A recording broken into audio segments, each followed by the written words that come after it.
Here we're all finished pressure washing our condo townhome with the concrete patio in the back here.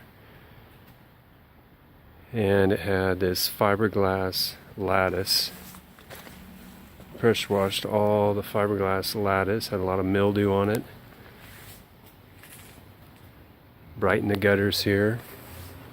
Pressure washed all this concrete.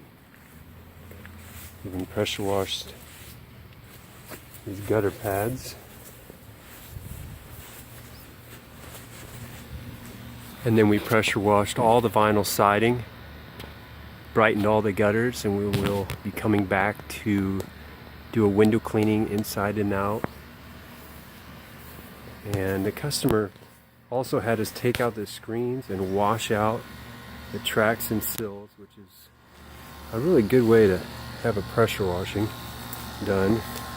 To drain out the dirt in the tracks and sills. And here's some more concrete that we pressure washed and brightened all the gutters on this townhome condo. This is pressure washing, Daystar quality.